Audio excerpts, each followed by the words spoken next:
नमस्कार, मैं बरखा चतुर्वेदी सी न्यूज़ भारत में आप सभी का स्वागत करती हूँ। वक्त हो चुका है न्यूज़ बुलेटिन का। बुलेटिन में खबरों को शुरू करेंगे बलरामपुर की खबर से और जानेंगे किसने जिले भर में प्रतिभा खोज परीक्षा आयोजित करवाई। आगे देखेंगे बेमेतरा में कैसे अवैध शराब की बिक्री की सूचना पर आरोपी को पकड़ने के लिए टीम रवाना। इसी क्रम में जानेंगे भदोई में किसने किया मुखर्जी पार्क में 7 दिवसीय भागवत कथा का आरंभ। ऐसी तमाम खबरों पर आइए चर्चा करते हैं विस्तार से। सर्व शिक्षा सेवा समिति के प्रबंधक शाहिद आलम खान ने बताया कि इस परीक्षा में कक्षा 6 से कक्षा 12 तक के छात्र छात्राएं प्रतिभाग किए हैं। परीक्षा में कुल 3150 छात्र छात्राएं सम्मिलित हुए, जिसको संपन्न कराने के लिए जिले के विभिन्न कॉलेजों में 17 परीक्षा केंद्र बनाए गए थे। इसमें star word inter college, new standard public inter college, किसान इंटर कॉलेज सिंह मोहानी, कन्या inter college गैसरी, Lokmanya Tilak inter college Pachpedwa व अन्य लोगों ने प्रतिभाग किया। बलरामपुर से सी न्यूज़ संवाददाता अजय की रिपोर्ट।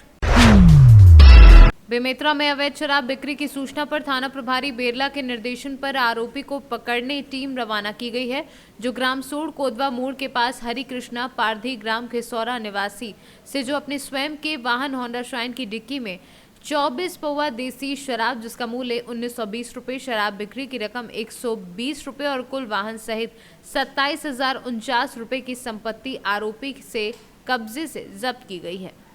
बेमेतरा से सी न्यूज़ संवाददाता संजू जैन की रिपोर्ट। भदोई जनपद अंतर्गत ज्ञानपुर के मुखर्जी पार्क में 7 दिवसीय भागवत कथा का प्रारंभ 12 दिसंबर से प्रारंभ हुआ। सबसे पहले वृंदावन से आए हुए महाराज कृष्णानंद शास्त्री एवं प्रमुख समाजसेवी ज्ञानपुर के राजेंद्र दुबे के द्वारा कलश यात्रा निकाली गई। इस अवसर पर पंडित धीरेन्द्र शास्त्री ने बताया कि इस कलिकाल में श्रीमद् भागवत का पाठ श्रवण मोक्ष प्रदान करने वाला है।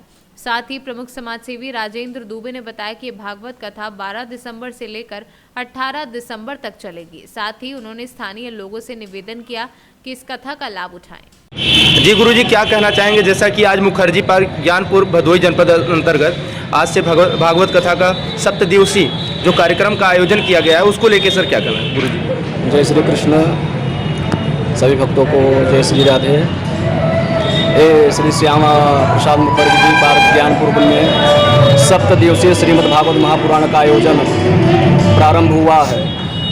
12 दिसंबर से 18 दिसंबर पर्यंत तक 7 दिवसीय श्रीमद् भागवत महापुराण की एक कथा श्यामा प्रसाद मुखर्जी पार्क में सभी भक्तगण बड़े भक्ति, श्रद्धा और विश्वास के साथ श्रवण करेंगे जी, और अपने जीवन को सफलतम बनाएंगे। अगर हम बात करें, इस समय कलयुग का वातावरण है और ऐसा परिवेश और भागवत कथा जो कि एक अमृत स्वरूप है, तो इसके विषय में कुछ बताएं।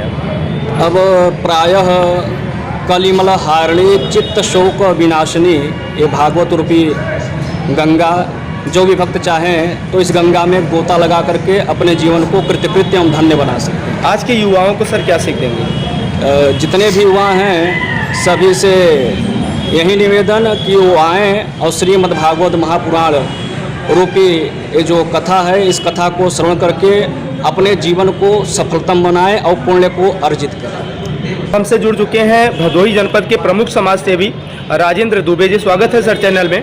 आज जो भागवत कथा का जो आयोजन किया जा रहा है, उसके प्रमुख यजमान की बात करें तो आप ही हैं, और आपके द्वारा ये जो आयोजन किया जा रहा है, जो कि बड़ा भव्य शोभा यात्रा कलश यात्रा के द्वारा निकाली गई, उसके विषय में कुछ बताएं।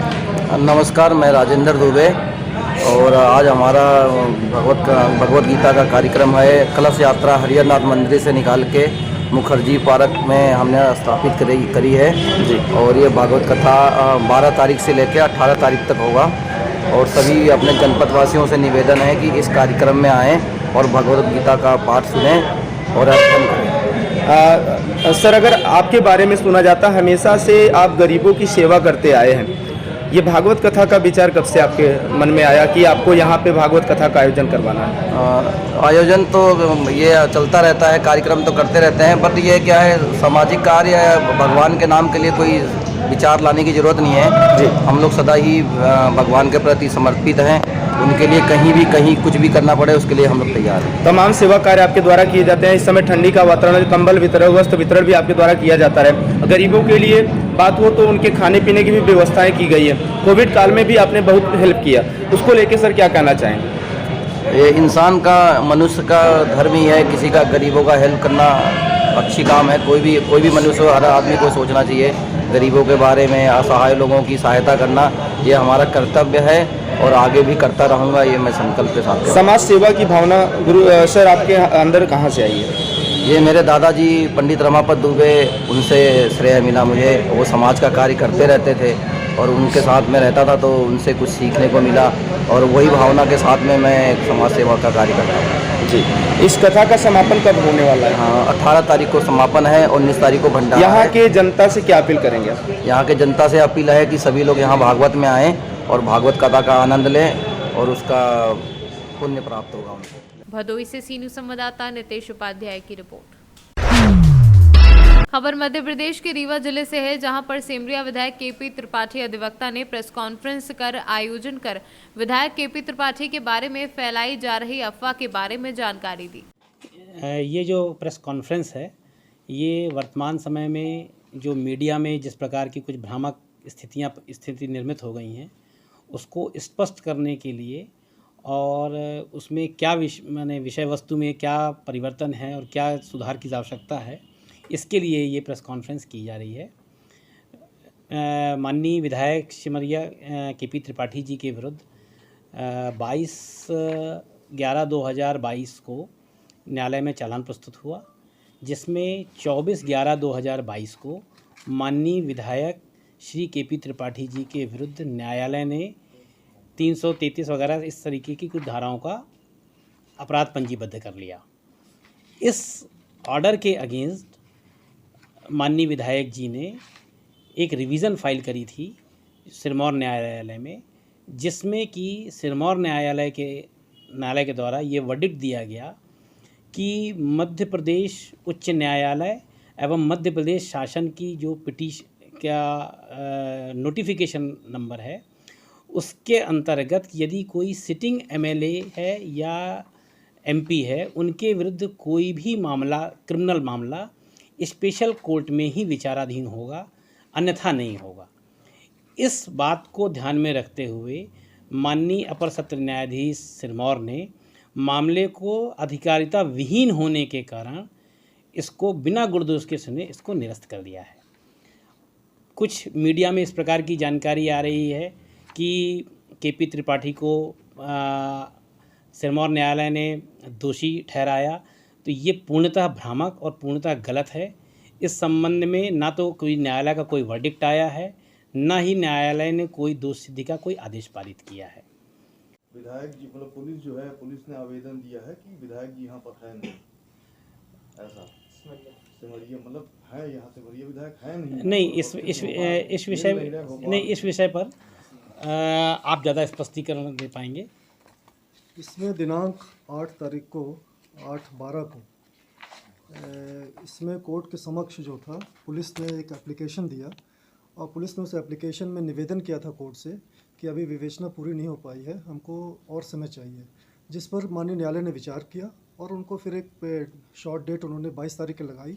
और चूँकि ये शॉर्ट डेट इसलिए मिल रही है, इसका भी मैं स्पष्ट करना चाहूँगा, क्योंकि मुलजिम जो है अंदर रहते हैं, जो जेल में रहते हैं, उसके संदर्भ में केवल 15 दिन की पेशी दी जा सकती है जो नियम अनुसार।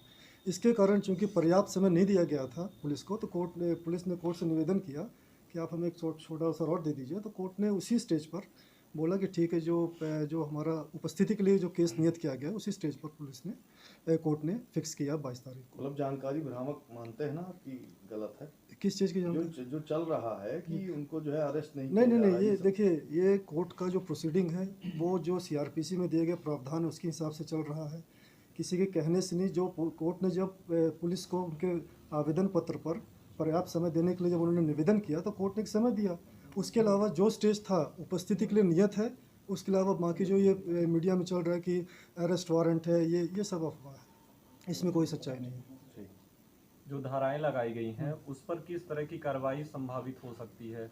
नहीं, धाराओं के खिलाफ देखिए, हमारा जो कॉन्स्टिट्यूशनल हक है, जो हमारा संवैधानिक अधिकार है, उसके संदर्भ में हम उस पर कार्रवाई कर रहे हैं। अभी माननीय न्यायालय ने संज्ञान लिया है, जो हमारे पास जो हमारा कॉन्स्टिट्यूशनल राइट है उसके हिसाब से हम अपना काम कर रहे हैं। एक विषय पर मैं थोड़ा सा बिंदु स्पष्ट करना चाहूँगा कि जिस प्रकार से मुझे वीडियो क्लिप कुछ सुनने को मिली जिसमें इस तरीके की न्यूज़ चलाई गई कि केपी त्रिपाठी विधायक फरार, ये पूर्णतः भ्रामक क्लिप है, क्योंकि ना तो न्यायालय ने उनको फरार घोषित किया है, ना ही पुलिस की किसी डायरी में उनको फरार घोषित किया गया है। कोई भी व्यक्ति किसी भी इस प्रक्रिया में कहीं से कोई फरारी की कोई कार्रवाई नहीं हुई है, जिससे कि वो जो मीडिया में इस प्रकार की भ्रामक बात उड़ाई जा रही है, इसका उनको स्पष्टीकरण देना चाहिए कि वो क्यों इस तरीके की बात उड़ा रहे हैं। वो पूर्णतः गलत और त्रुटिपूर्ण है। रीवा से सी न्यूज़ संवाददाता अर्जुन तिवारी की रिपोर्ट। डोंबिवली, लोडा, संगीतावाड़ी, नंदीवली रोड इलाके की करीब 7 दुकानों के शटर तोड़कर चोरों ने नकदी और कीमती सामान चोरी कर लिया। दिलचस्प बात यह है कि मनपाड़ा पुलिस चौकी के सामने KSS मेडिकल की दुकान को तोड़ा गया। लोडा में निलजे मेडिकल, जन रिकॉर्ड, गेटवेल मेडिकल, संगीतावाड़ी, सिद्धि मेडिकल, स्वामी मेडिकल और नंदीवली रोड स्थित विजया लक्ष्मी मेडिकल में तोड़फोड़ की गई है। आज डोंबिवली एसोसिएशन की ओर से मानपाड़ा थाने के सीनियर PI शेखर बागड़े को बयान दिया गया है।